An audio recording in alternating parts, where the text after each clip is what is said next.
Inferential statistics. By definition, inferential statistics aims to give information about large group of data without dealing with each and every element of these groups. Statistical inference is concerned with two types of problems. The first one is the estimation of population parameters, and the second one is the test of hypothesis. Both are concerned with how to draw conclusions about a large number of events on the basis of sample observation taken from the population of interest. One of the functions of statistics in statistical inference is to provide tools which formalize and standardize procedures for drawing conclusions. For probability, probability is a numerical value between 0 and 1 inclusive, which means how likely a particular outcome will occur. In determining the probability of a certain outcome, we have to know first the population involved in the experiment or survey. If the total element in the population is known, then the probability of a certain outcome, which is a subset of the population, can be determined, which is expressed in a given theorem. So the theorem states that if an experiment can result in any one of n equally likely outcomes and exactly n of these outcomes corresponds to event A, then the probability of event A is in this formula. Probability of A is equal to the number of outcomes, which is the small letter n, divided by the total possible outcomes, which is the capital letter N. Let's take a look of these examples.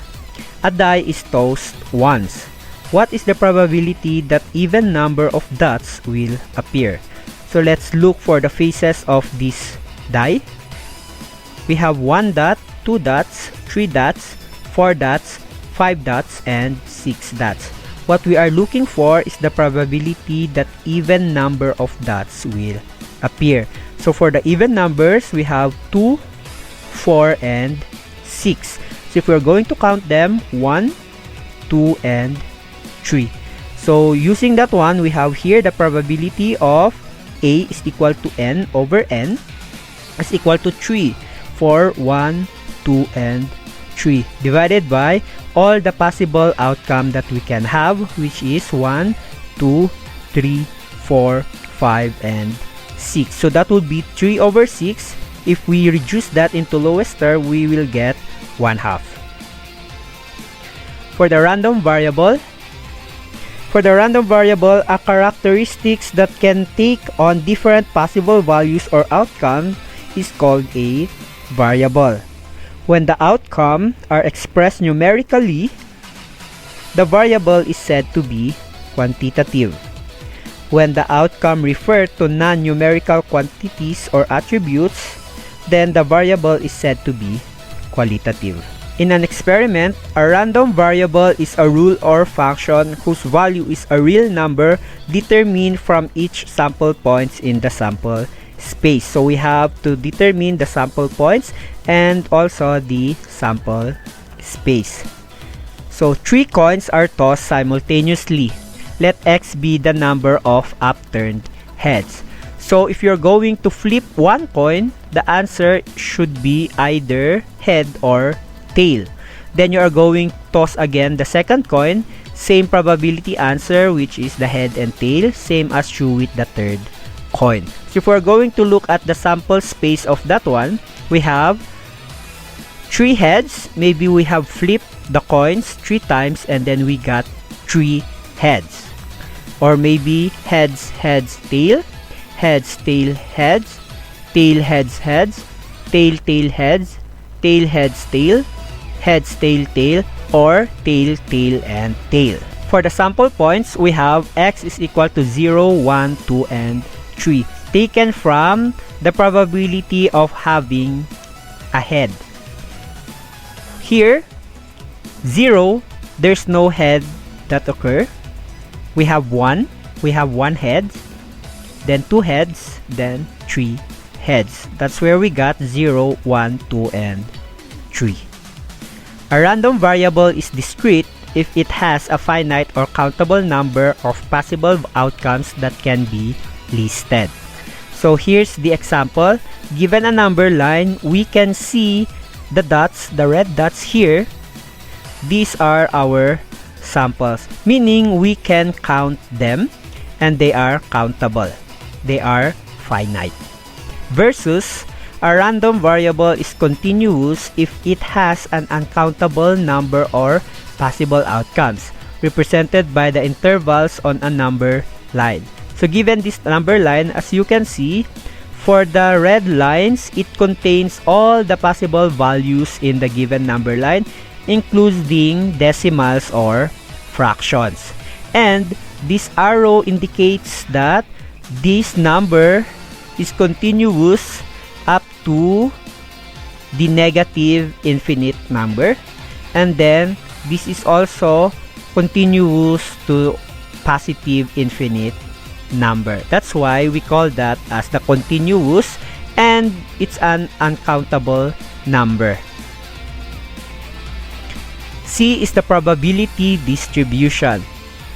This is a listing of all possible values of a random variable together with the associated probability. So taking the example previously, we are going to compute the corresponding probabilities of this one. So here is the sample space and then the sample points, and then we are going to put that in a table.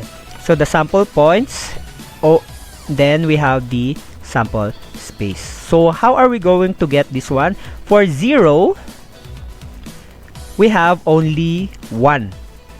Okay, so we have 1 over 8. Where did we get this 8? We have this 1, 2, 3, 4, 5, 6, 7, 8 from the sample space. So 1 over 8. For 1, we have 1, 2, 3. Okay, so 3 over 8.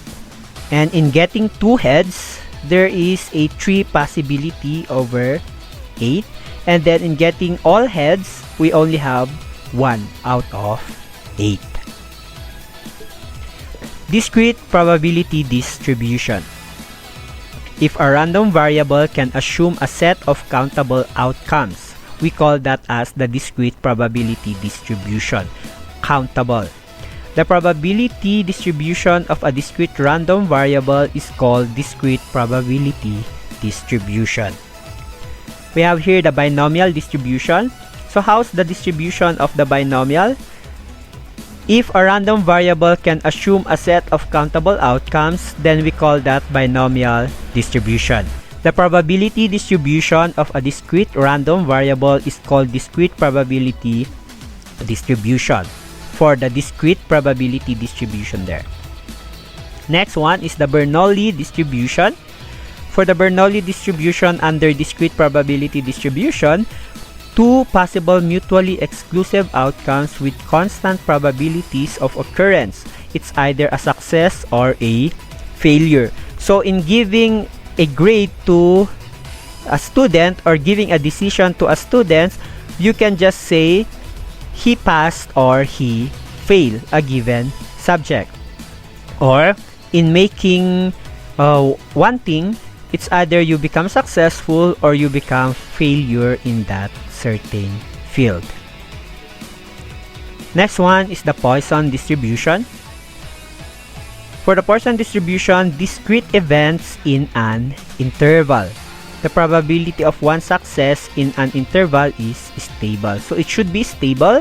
Then the probability of success is independent from interval to interval. So we have here number of customers arriving in 15 minutes. So the interval of this is stable. In every 15 minutes, you are going to get the number of customers. Then the number of defects per case of light bulb. So the interval also is stable. You are going to get per case. And in every case, you are going to determine the defected light bulbs. So that would be the Poisson distribution. Next one is the continuous probability distribution. We have the uniform distribution. For the uniform distribution, one in which the random variables assumes each of its values with an equal probability. So they should all have equal probability or equal chances of being chosen. So we have here the example, tossing a die. We know that a die has 6 faces, but if you're going to toss that one, they all have the chance to be chosen, but only one of them will be chosen. Same as true with the rolling a roulette. Let's say for example that was divided into 12 different categories. They all have the same probability of being chosen, but only one again will emerge as the winner. Same as true with the spinning a wheel and any other example for uniform distribution. This is commonly used in sampling and designing an experiment. So we are going to discuss later the different sampling and sampling techniques to be used, most especially when you are going to conduct your research. Next is the normal distribution.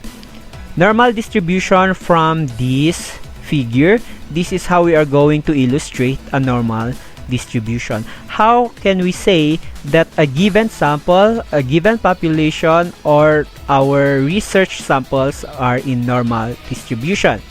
We have, first one, it should be in a bell shape, okay, from this figure.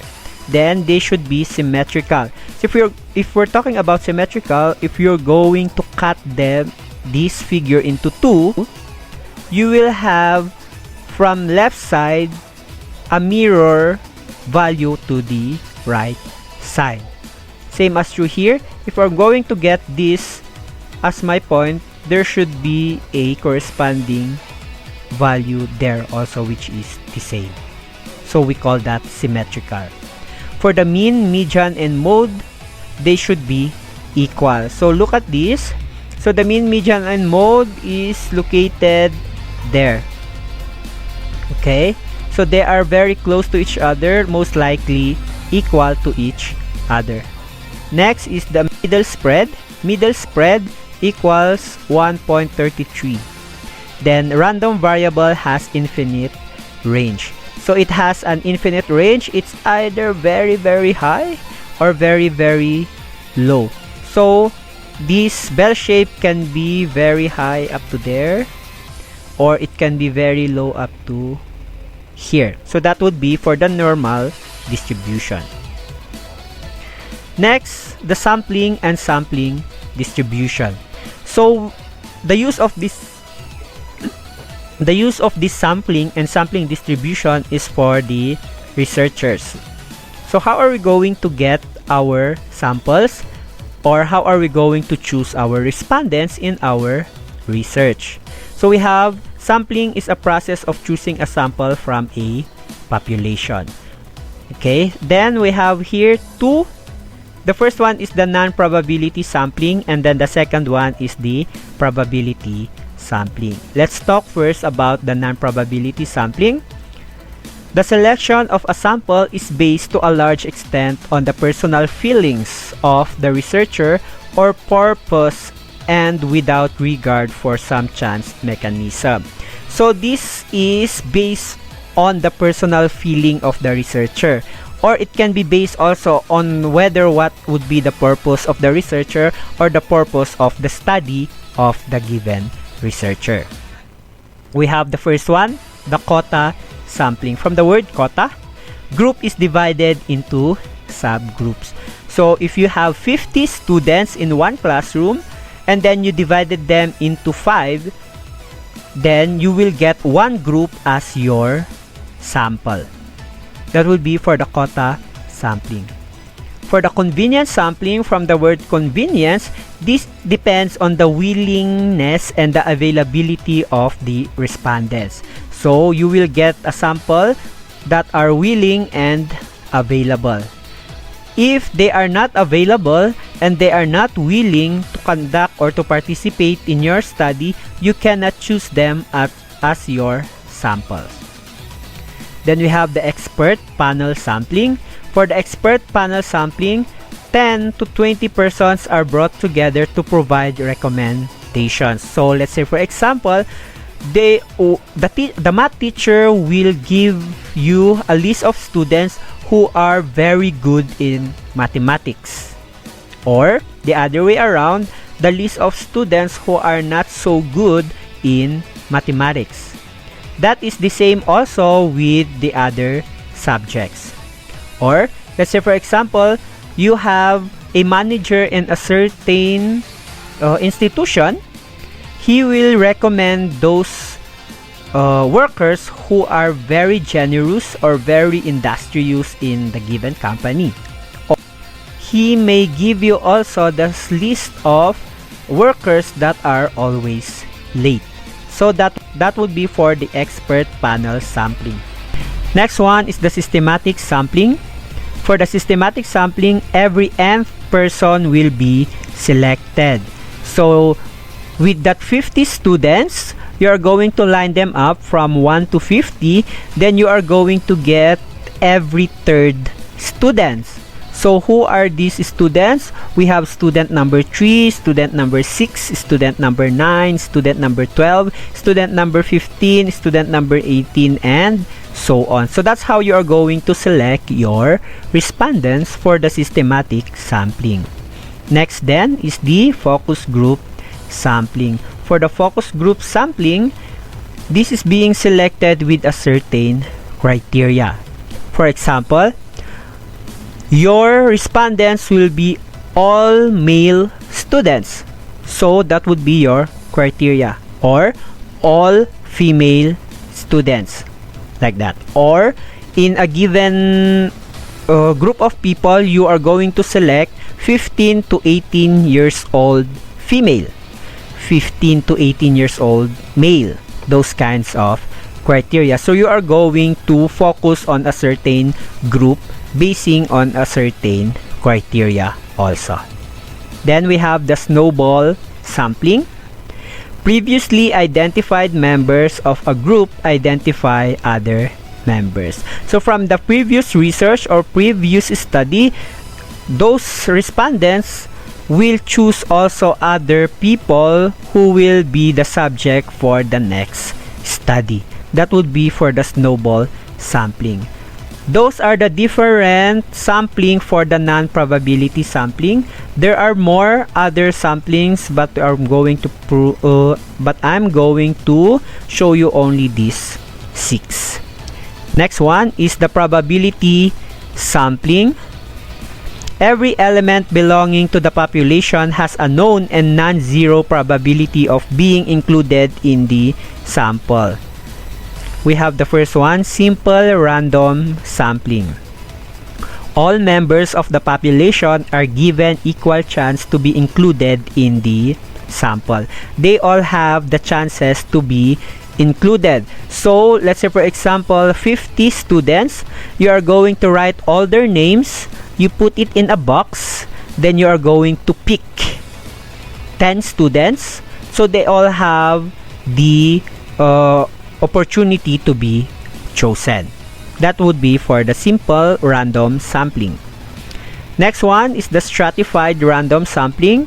If we talk about stratified random sampling, the population is being subdivided into subgroups before choosing a sample. That is the same as true with the one that we have discussed for the non-probability sampling. This can be 50 students divided by 5. So in each group, you have 10 students. Then in one group, you are going to choose 2 students.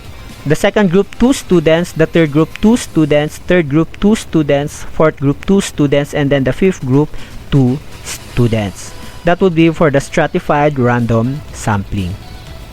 Next one is the systematic random sampling. N over N, select every K sample subsequently. Okay, so that would be the same also with the one that we have discussed for the non-probability sampling.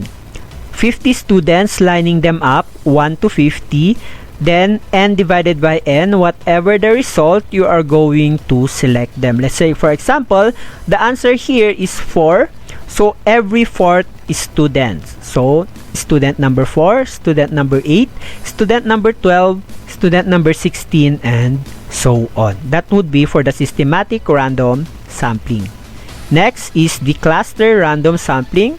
If we talk about cluster random sampling, all individual units contained in the group are being included in the sample. Okay, so that would be for the cluster random sampling.